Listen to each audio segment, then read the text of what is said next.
Berkshire Hathaway annual meeting, Warren Buffett dropped a bombshell. He revealed that they almost pulled the trigger on a $10 billion investment. Yeah, you heard that right, $10 billion. And this wasn't just any stock, it was a move that speaks volumes about how Buffett is thinking in this current market. Now in just a moment, I'm going to roll the clip from CNBC where Buffett shares that insight directly. But after that, I'll give you my personal reaction, what stood out to me, what I think it means, and how it fits into the bigger picture of Berkshire's strategy. I'm going to break it all down for you. We're going to unpack what Warren really meant when he talked about holding over $300 billion in cash, why Berkshire Hathaway isn't in a hurry to spend it, and what that says about market conditions, risk, and long-term strategy. This isn't just an old man hoarding money. This is chess, not checkers. And stick around because after we break down Buffett's comments, I'm going to dive into one undervalued fintech giant that Berkshire has recently bought into. Trust me, it's one you don't want to overlook. If you're only going to watch one video today, make sure it's this one and watch it all the way to the end. Smash that like button. Let's get this video to 1,000 likes. Share it with someone who needs to hear this. Drop your thoughts in the comments below. And of course, subscribe to the channel so you never miss the next big financial insight. All right, let's jump into it. Here's what Warren Buffett had to say. This next question comes from Advait Prasad in New York. He writes, today, Berkshire holds over $300 billion in cash and short-term investments, representing about 27% of total assets, a historically high figure compared to the 13% average over the last 25 years. This has also led Berkshire to effectively own nearly 5% of the entire U.S. Treasury market. Beyond the need for liquidity to meet insurance obligations, is the decision to raise cash primarily a de-risking strategy in response to high market valuations? Or is it also a deliberate effort to position Berkshire's balance sheet for a smoother leadership transition, providing Greg Abel with maximum flexibility and a clean slate for future capital allocation decisions? And I will add one line from another shareholder, Mike Conway, who asks, are you encouraged you may see some fat pitches coming your way? Yeah. Well, I wouldn't do anything nearly so noble as to withhold investing myself just so that Greg could look good later on.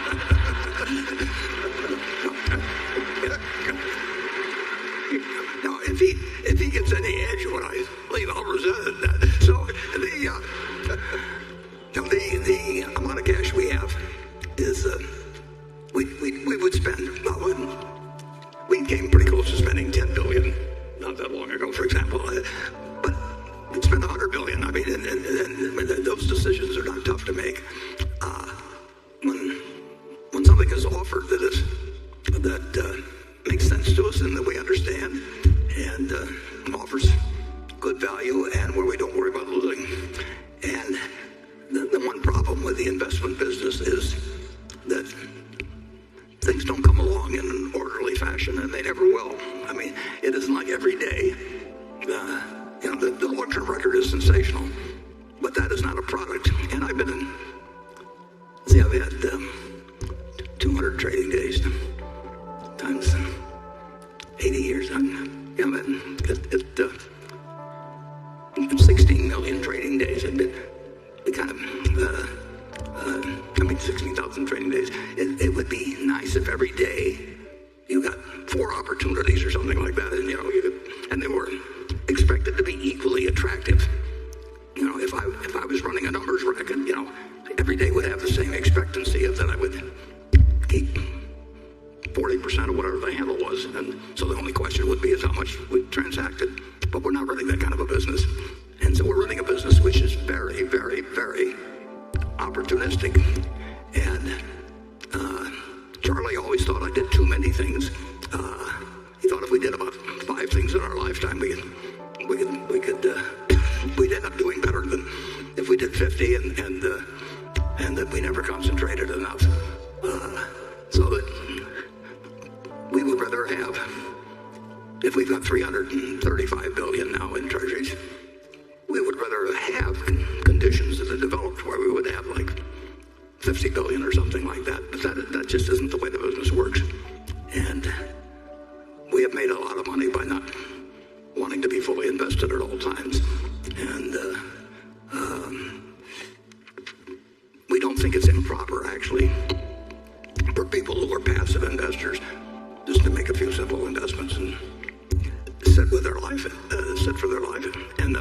But we've made the decision to be in the business, so we think we can do a little better than that by behaving in a very irregular manner. But if you told me that I had to invest, let's say that we have have a roughly 40 billion a year coming in, and we start with 335. If you told me I had to invest 50 billion every year till we got down to 50 billion, that would be the dumbest thing in the world. To invest in that manner, things get extraordinarily attractive very occasionally. The long-term trend is up. Nobody knows. And I certainly don't know. Greg doesn't know. Ajit doesn't know. Nobody knows what the market is going to do tomorrow, next week, next month. And nobody knows what business is going to do tomorrow, next week, or next month. But they spend all their time talking about it because it's easy to talk about. And but it has no value. I've never found anybody I want to listen to on the subject.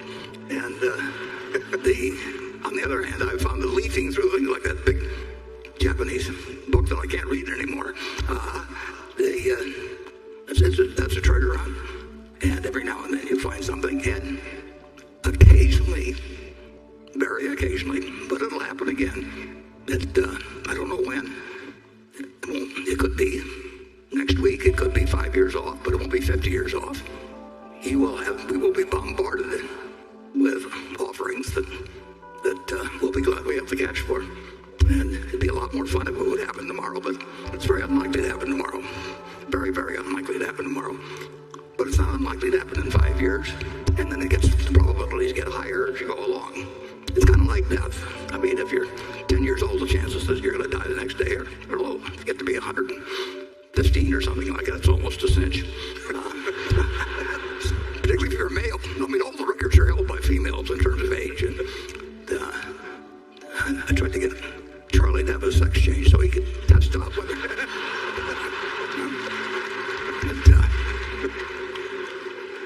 He did pretty well for being a male, I'll put it that way. Okay.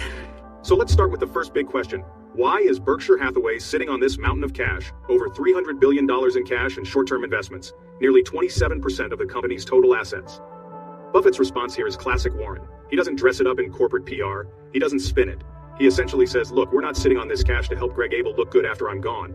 And the audience laughs, because of course Buffett doesn't do symbolic gestures. He's a value guy. He's not sentimental about legacy in that way. But here's what's interesting. That mountain of cash, it's not some strategic pause because they're confused. It's discipline. It's patience. Buffett is waiting for what he calls fat pitches, those rare high-conviction investment opportunities where the odds are dramatically in his favor. Buffett explains something really important about how investing actually works, especially at his scale. He says, the investment business doesn't hand you opportunities in a neat, orderly fashion. This isn't a predictable job like running a numbers racket where the returns are mechanically consistent.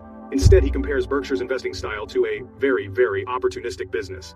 He even jokes about how Charlie Munger used to say he did too many things, and that doing fewer, but better, investments would actually outperform the scattergun approach. So what's the lesson here? The real pros, the ones like Buffett, they wait. They don't try to dollar-cost average into every opportunity. They don't chase trends. They don't care what CNBC says the market is going to do this week. They sit patiently, quietly, sometimes for years, and then go all in when the odds are undeniably in their favor. Buffett makes a key point. He would spend $100 billion if the right opportunity came along. And not just any opportunity. It has to be something they understand, where the value is clear and the risk is low. He mentions they almost spent $10 billion recently, but almost isn't enough. If something doesn't meet their criteria, they don't pull the trigger. Here's the golden quote from Buffett that really hits home. We have made a lot of money by not wanting to be fully invested at all times. That's powerful, because it goes against everything the average investor is taught. Everyone tells you not to try to time the market, but Buffett's not timing the market. He's timing opportunities. And there's a huge difference. Another gem in this interview is when Buffett dives into the unpredictability of markets. He's brutally honest. Nobody knows what the market is going to do tomorrow, next week, next month. Not me, not Greg, not Ajit, nobody. And he says people talk about it constantly because it's easy to talk about, but it has no value. That line right there, that's Buffett telling you to tune out the noise. Forget the headlines, forget the forecasts. If it doesn't help you make a better decision, it's just clutter. What Buffett does care about is being ready when the odds turn in his favor. And that's where holding cash becomes a strategic weapon. He says, eventually, we'll be bombarded with opportunities, and we'll be glad we have the cash for it. It might not happen tomorrow. It might take 5 years, but it will happen. And when it does, Berkshire will be one of the only players with enough dry powder to act decisively. I love the analogy Buffett uses when talking about timing. He compares opportunity to mortality. If you're 10 years old, the odds of dying tomorrow are low, but if you're 115, the odds are basically guaranteed. Same with investing. The longer you wait, the higher the probability that something undeniably good will come your way. And when it does, you better have the capital and the conviction to seize it. This mindset explains everything Buffett is doing right now. It explains the $300 billion in cash. It explains why he's not rushing. And it explains why Berkshire, even after all these years, is still a fortress, built to survive the dry spells and dominate when the tides turn. So, if you're wondering what to take away from this interview, here's my take. Don't be in a hurry to invest just because you feel like you should be doing something. Be patient, sit on your hands, wait for your fat pitch. And when you find something you understand, something you believe in, swing hard. Warren Buffett's not just hoarding cash for the sake of it. He's playing the long game and doing it with humility, discipline, and precision. That's a masterclass in investing, and it's why, even at 93, he's still schooling the market. If you enjoyed this breakdown, make sure to like, subscribe, and let me know in the comments what you found most interesting from Buffett's talk. Now let's dive into the one undervalued fintech giant stock that Berkshire has recently bought into. New Holdings, listed on the New York Stock Exchange under the ticker symbol NEW, is a leading digital banking platform transforming the financial landscape in Latin America. Founded in Brazil, NEW offers a wide range of financial services including credit cards, personal loans, and investment products, all accessible through its user-friendly mobile app. Both Buffett and Wood recognize the immense potential of New Holdings, albeit for different reasons. Let's explore their perspectives in detail. From a value investing standpoint, New Holdings ticks all the right boxes for Warren Buffett. Known for his meticulous approach to investing, Buffett has always emphasized the importance of understanding the intrinsic value of a company. He looks for businesses that not only have strong fundamentals but also possess a durable competitive advantage. New Holdings, with its innovative approach to banking and financial services, fits this mold perfectly. The company boasts a dominant market position in Brazil, with over 70 million customers and a reputation for exceptional customer service. This is no small feat in a country with a rapidly growing economy and a diverse population. New Holdings has managed to capture a significant share of the market by offering user-friendly digital banking solutions that cater to the needs of modern consumers. Their mobile-first approach has resonated well with tech-savvy Brazilians, making banking more accessible and convenient than ever before. This translates into a wide economic moat, a key characteristic that Buffett looks for in his investments. An economic moat refers to a company's ability to maintain competitive advantages over its competitors in order to protect its long-term profits and market share. New Holdings' strong brand recognition, customer loyalty, and innovative technology create significant barriers to entry for potential competitors. This ensures that the company can sustain its profitability and continue to grow in the long run.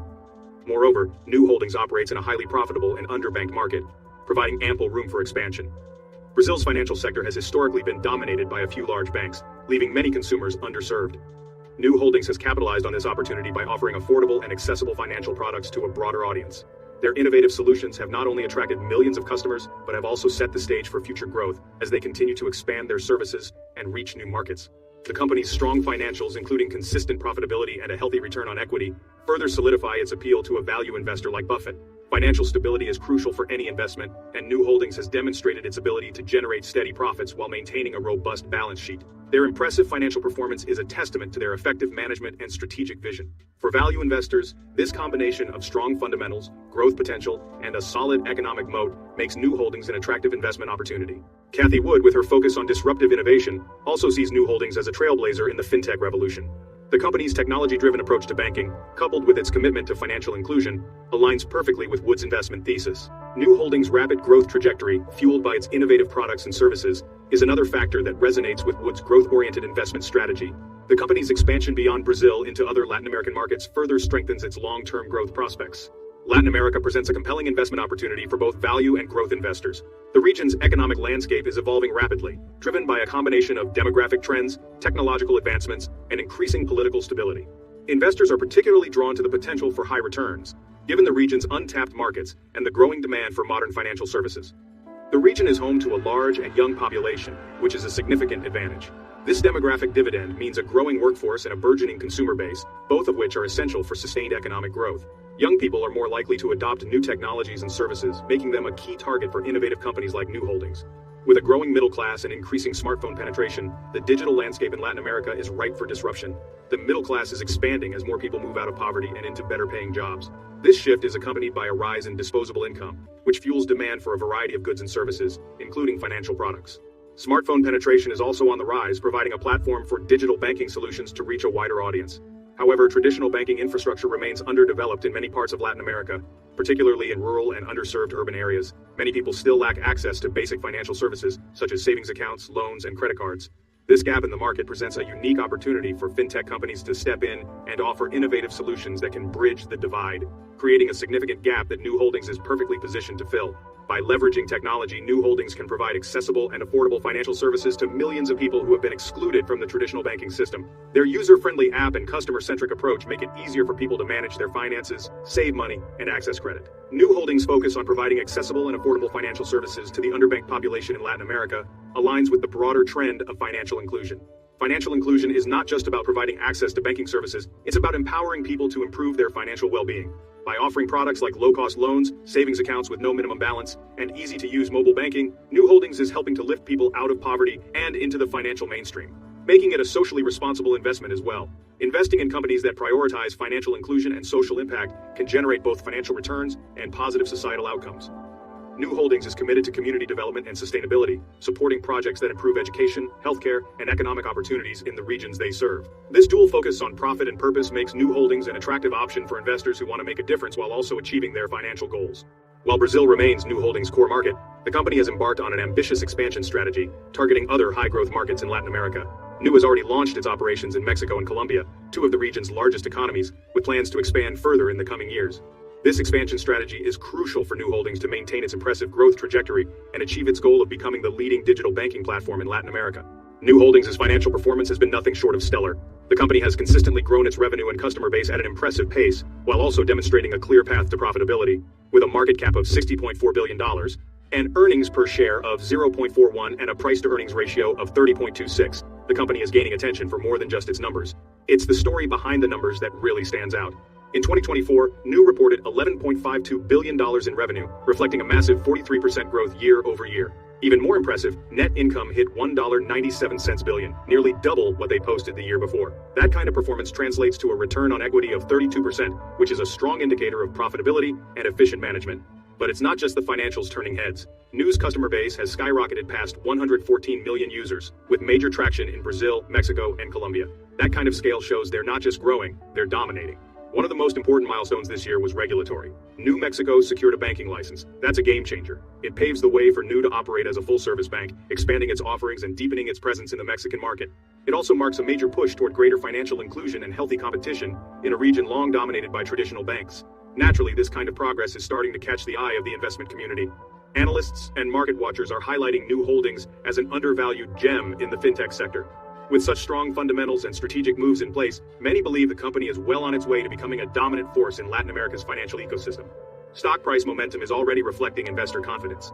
With its consistent financial performance, strategic regulatory wins, and a rapidly expanding user base, New Holdings is positioning itself as a long-term growth story. Analysts are signaling strong potential for future gains, and for anyone watching the fintech space closely, New is definitely one to keep an eye on. Its strong financials are a testament to the effectiveness of its business model and the strength of its management team.